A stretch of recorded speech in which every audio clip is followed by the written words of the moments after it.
হাওড়া দাসনগর তরুণ সংঘ সরস্বতী পুজো এবছর 60 বছরে পদার্পণ করলো। সেই উপলক্ষে এক সারা বাংলা বসে আঁকো প্রতিযোগিতার আয়োজন করেন ক্লাব কর্তৃপক্ষ। এই প্রতিযোগিতার বহু ছাত্রছাত্রী অংশগ্রহণ করে এবং মদন মিত্র পুজো উদ্বোধনে উপস্থিত ছিলেন বিশিষ্ট সমাজসেবী অসিত চট্টোপাধ্যায় এবং উপস্থিত ছিলেন সমাজ ও ক্লাবের শুভাকাঙ্ক্ষীরা।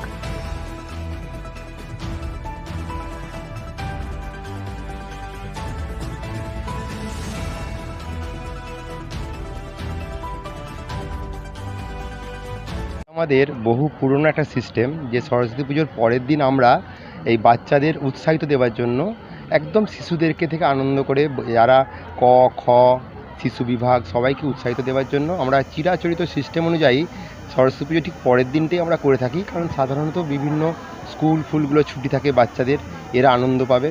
এইটা আমাদের 60 বছর হীরক জয়ন্তী বর্ষ। এই 60 বছর ধরেই আমরা আঁকায় প্রচণ্ড ভালোভাবে বাচ্চারা আমাদেরকে আসে এবং আঁকে আমরা খুব খুশি হই। হ্যাঁ, আমরা আপাতত 3টে গ্রুপ করেছি, কিন্তু এটা আমাদের গ্রুপের সংখ্যা একটু বাড়ানো হয়। এবারে ক্যান্ডিডেট মোটামুটি আমাদের 350 থেকে 400, এটা আমাদের আরও বেশি হয়। আজকে যেহেতু একটা সানডে ফান্ডে থাকলে হয়তো আরও সুবিধা হতো। কিছু স্টুডেন্ট হয়তো স্কুলের জন্য হয়তো কেটেছে, নাহলে এটা আমাদের প্রায় 600-700 গিয়ে দাঁড়ায়। প্রচুর মানুষের সাপোর্ট, প্রচুর মানুষ এখানে আনন্দ করতে আসেন। আমাদের এই পুজোতে সবথেকে বড় মুখ্যমন্ত্রীর শুভেচ্ছা বার্তা থাকে। উদ্বোধন করেছিলেন মদন মিত্র, কুণাল ঘোষ, সুজয় চক্রবর্তী, অসিত চ্যাটার্জি, এইরকম আমাদের এমএলএ মনোজ তিওয়ারি, সবাই। আর কারোর নাম ভুললাম কিনা জানি না, কিন্তু মানে ভীষণ সকলের ইন্টারেস্টিং এই পুজো, দাসনগরের গর্ব। এই পুজোর মা সকলেরই মা, শিশুদেরও মা, বড়দেরও মা।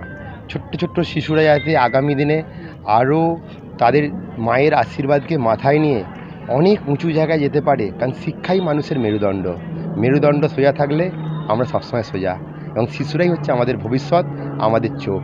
আমরা শিশুদের মধ্যে দিয়ে আমাদের চোখকে দেখতে চাই। হ্যাঁ, এইটা হয়তো বলছেন ঠিক কথাই, কিন্তু আমাদের এখানে যদি শিক্ষিত সমাজ না থাকলো তাহলে এত শান্তিতে কিন্তু আমরা থাকতে পারতাম না। কিছু কিছু হয়তো হায়ার এডুকেশন, হায়ার চিকিৎসার জন্য বাইরে যেতে হয়। সেখানে গিয়ে কেউ হয়তো স্ট্যাবলিশড হয়ে যায়। মানুষ তো সব জায়গাতেই গিয়ে তাদের জীবন জীবিকা চালনা করতে পারে।